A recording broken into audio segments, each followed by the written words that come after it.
Hello everyone, welcome to Zen of Cars. My name is Zhenya Tilly, and today we're going to talk about Forza Horizon 4. Now yesterday we talked a lot about different types of gameplay, different different avatar customization you can have, some details of the cars, and we also jumped into different showcase races. Now today we are going to talk about avatar customization, different race customization you can do, and more details on the shared world experience, which I had a lot of questions about yesterday. Now, I'm gonna play the IGN E3 experience gameplay in the foreground while I talk in the background, and I'm also gonna dissect that video a little bit. So we'll get started. You have the ability today, or in the game, you have the ability to create your own races with Route Creator. Yay! That is a feature that a lot of fans have wanted, and what that means is you can drive in a race. What that means is you can create your own races, and you can do whatever you want, and it means for once you'll be able to create solid lap races in-game and get lap times for tracks you want to make, instead of just tracks that Forza wants to make, which I think is really cool. So hopefully you'll be able to start these races with like 0 cars, and you can just do laps around them if there aren't going to be any tracks in the game. I hope there are tracks in the game, but there was no confirmation of that. AR12 is posting a video of the map today. We'll post a video about that map tomorrow, as the day of this video launches. So you will also have drift suspension upgrades. They're apparently focusing on the drift people, even though it's not in Japan. There was a leak there was a description posted on Facebook by GameStop as to what will be included in the game if you pre-order it. You'll get the first day car pack, you'll get the car pass, and you will also get this thing called the Formula Drift car pack, which is pretty cool. And it makes sense because the JDM fans did not get Japan as they really, really wanted. I mean, people were making up cover photos, sending them to the head of Xbox, and the head of Xbox used them as a background photo for future games. So, I mean, the JDM fans are dedicated to this. So they want drifting, and they want Japan. So they won't get Japan, but they will get drifting. And Formula Drift is actually cool because it means we'll get cars like the Cyan IM Drift. And we'll also get probably the drifting VW Passat and the drifting Toyota Corolla. We'll also get cars like the drifting Scion TC. And it's an excuse for Forza to include the Toyota Supra. Notice how we don't get any Forza production cars, and fans really want a Supra. Technically, a Formula Drift Supra wouldn't count as a production car, it would count as a race car. So that would be a really cool car to include. You will going back to the avatar stuff, you will be able to change your avatar with 500 different pieces of unique clothing, which is great. Which means you'll be able to use hats and shirts and gloves and cool things like that, which is awesome. It's a real expansion of what they did back in Forza 7. Forza 7, you could change your character's clothing, but you couldn't change independent aspects like the helmet and the gloves, and you could just change the appearance of it, the appearance of the whole suit. You couldn't mix and match things individually, but it was a good start. Like the astronaut suit was cool, and the vintage racing suit was cool. I personally like the Forza Horizon 1 suit. So that is going to be a really cool idea. Players will have the ability to own property. Yay! I've always been a fan of the housing in Forza. I've always been a fan of you get to drive around and then go to a house and just kind of sit there. I did that a lot in Forza Horizon 2, and I did that a lot in Forza Horizon 1. It was really easy to do in Forza Horizon 1 because there were really nice neighborhoods. Forza Horizon 3, not so much. It was a little bit more difficult to do in Forza Horizon 3 because the housing wasn't that interesting. But now that you get to own property, that is really cool. You also get to own businesses. So like taxi companies, I wonder if you will be able to own businesses that will make money. So that would be really cool if you got to own businesses. Because that means we probably would get to own gas stations. Or since it's in the UK, petrol stations. That is really cool. I think that's an awesome idea. I don't know how it would work. They'll probably give us more details about it later. But it is a really cool idea. Moving on, you'll be able to also unlock new items and gameplay perks by buying companies, as well as you carry out your mission, or as you carry out missions through the game and earn rewards. Forzathon, there are Forzathon live events, it's kind of like world events, but with Forzathon. So if you're in an open server, you can go. And there's a Forzathon going on, you can join a Forzathon live event, which is really cool. So, Forzathon Live will be something that'll be very interesting and very cool. A lot of fun there. Now, back to the server details. Now, I had a question about this in yesterday's video. I wondered if it was just going to be one server or multiple servers or a bunch of different servers or whatever. But apparently when you just go online, you are going to be in a server. Oh, and by the way, Forzathon Live has a 12-player limit, just to let you know. You will, when it comes to online, there will be 6-player co-op. 6-player, I believe the last limit was 4, Forza Horizon 3. And 72-player servers will now be available for the first time. 72 players. I don't know if that's the limit, or you will be able to play with 72 players at a time, or whatever that means. But the server will be 72 players at a time. And I assume that's to reduce the servers, and that's to create the shared world experience. There will be 2 downloadable expansions coming in the game during its life, and since it's in the UK, one of those expansions I can assume is Iceland. I mean, Iceland isn't far away from the United Kingdom, so it would be really cool if they included it.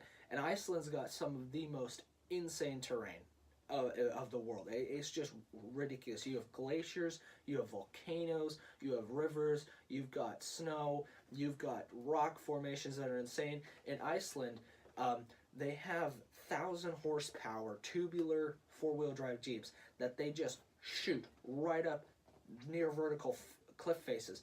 And it's really cool to watch. You should honestly look it up. I think it's like Icelandic cliff racing or something like that, but it's really cool. So go check that out. There's actually, if you look up Jeremy Clarkson's Motor World Iceland, you'll get a whole video on Icelandic motor history and motor culture and motor heritage.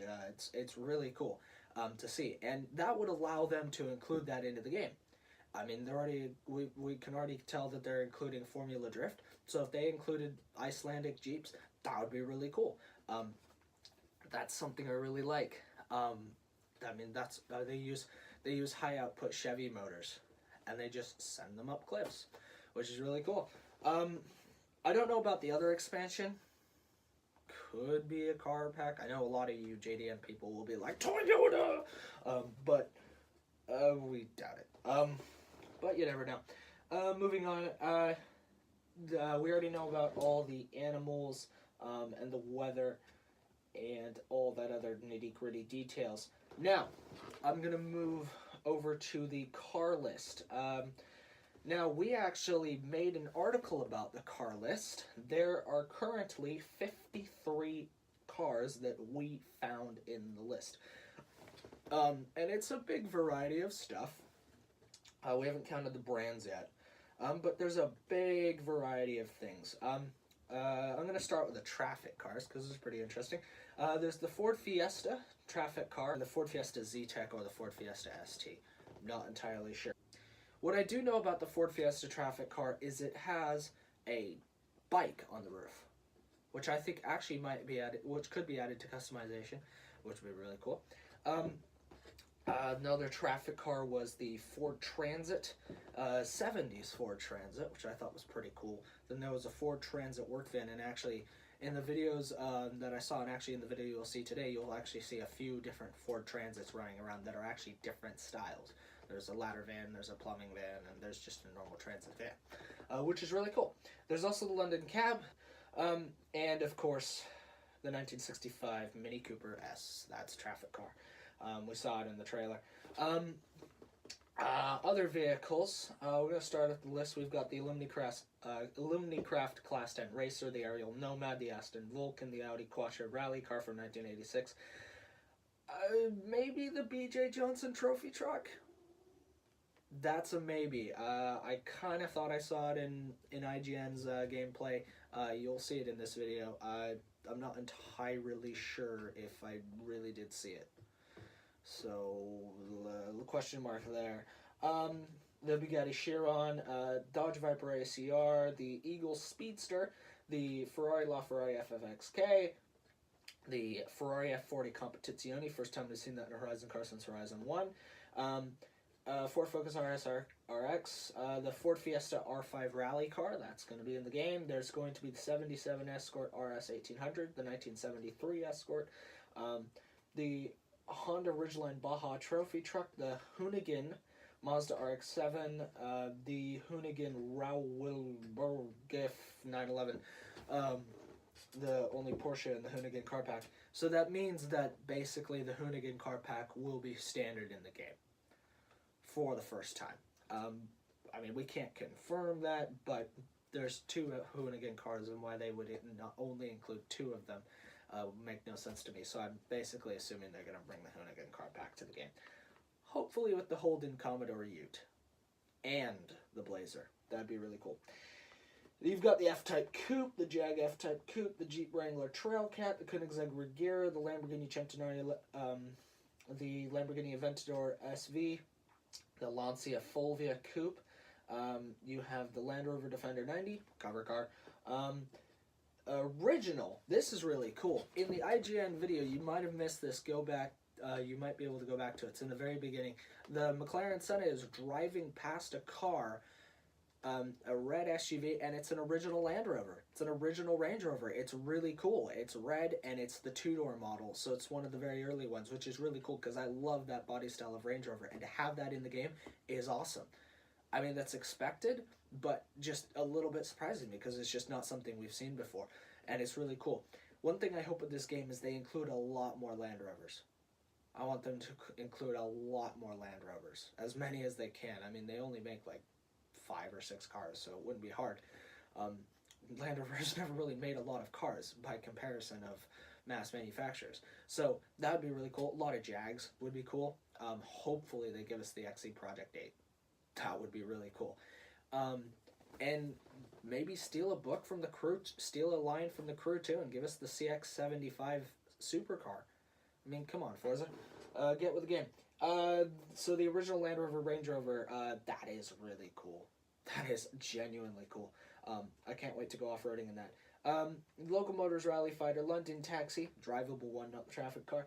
The McLaren Senna, MG Metro Rally Car, MGB GT, the Morris Minor, the Pagani Huayra BC, the Pagani Huayra, the Penhall-Chola, the Polaris Razor, the Porsche 911 GT2 from 1995. That's the one you can fit with an RWB wide body kit.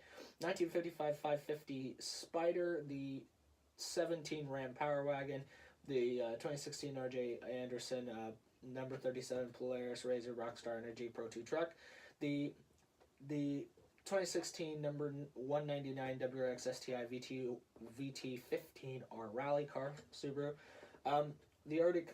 the Arctic AT37 Land Cruiser, the Arctic AT38 Hilux Toyota, the Toyota T100 Baja truck, the Vauxhall Astra VXR, from 2012, and the 2015 VW Global Rallycross Beetle, the Desert Dingo Beetle from 1970, and this is another new car, the Beetle Buggy. This was seen in gameplay at E3. When they were demoing the game, there was a Beetle Buggy. It's a red buggy. They gave us no details about it other than it was a buggy, but it's based on the Beetle. And it looks really cool. Couldn't really get much sound out of it, so it was really hard to tell, but it looked really cool. There's also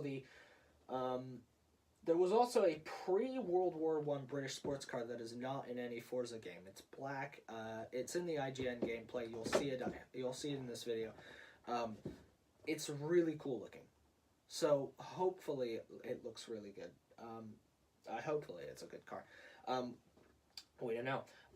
But anyway, so those are the cars as far as our favorites. Obviously, original Range Rover, London Taxi, the Beetle Buggy, and the new McLaren Senna. those are all really cool. So that is all the nitty gritty of Forza Horizon 4. So stay tuned. And also always go to the website. We'll keep updating the article as we go on. They say 450 plus cars, so we'll hold them on. We'll hold them to that. So we've got 50 right now, so we got 400 left. It's not as intense as Forza 7, but yeah. Anyway, thank you very much for watching. Like and subscribe, and hit the bell icon for notifications. We'll keep posting about Forza throughout the year. We're very excited to continue posting about Forza. So thank you very much for watching, and have a wonderful day.